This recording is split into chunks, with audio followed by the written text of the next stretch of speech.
कछार पुलिस की बड़ी कार्रवाई, 20,000 याबा टेबलेट्स बरामद।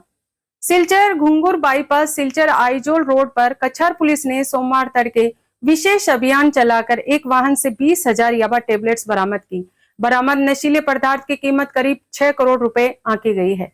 वाहन से इंजामुल हक लश्कर और हुसैन अहमद बरमुइया को गिरफ्तार कर लिया गया है। ड्रग डिटेक्शन किट से मेथाफेटामाइजिन की पुष्टि हुई।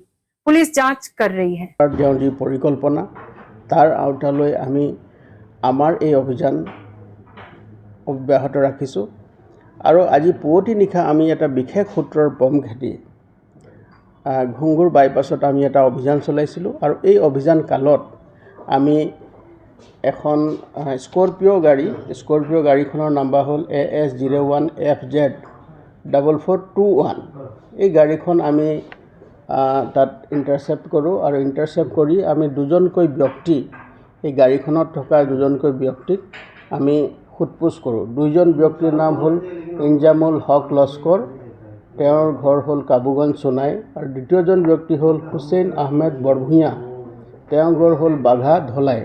এই দুইজন ব্যক্তিক আমি সোধপোছ কৰোঁতে তেওঁলোকৰ পজিশ্যনৰ পৰা বৃহৎ পৰিমাণৰ নিচাযুক্ত সামগ্ৰী 20,000 ইয়াবা টেবলেট আমি জব্দ কৰিবলৈ সক্ষম হৈছোঁ আৰু সেই 20,000 ইয়াবা টেবলেট আমি স্থলীতে ড্ৰাগ ডিটেকশ্যন কিটৰ জৰিয়তে আমি পৰীক্ষণ কৰোঁ আৰু পৰীক্ষণত ইতিবাচক ফলাফল পোৱাৰ পিছত আমি গোটেই সামগ্ৰীখিনি ইণ্ডিপেণ্ডেণ্ট উইটনেছৰ উপস্থিতিত আমি সামগ্ৰীখিনি আমি জব্দ কৰোঁ।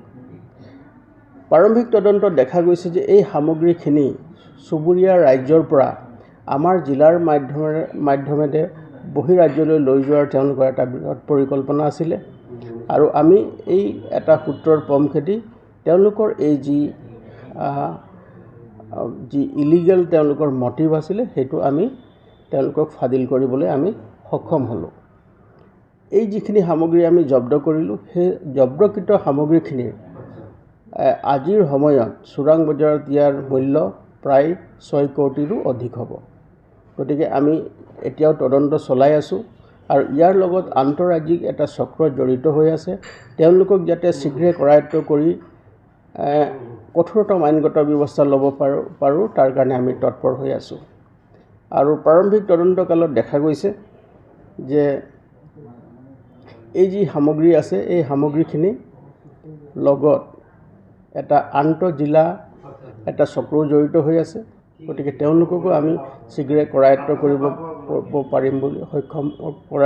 পাৰিম বুলি ধাৰণা কৰিছোঁ আৰু আমাৰ এই যি অভিযান এই অব্যাহত থাকিব আৰু জিলাখনত যেতিয়ালৈকে সম্পূৰ্ণৰূপে ড্ৰাগমুক্ত নহয় তেতিয়ালৈকে আমাৰ এই অভিযান অব্যাহত থাকিব।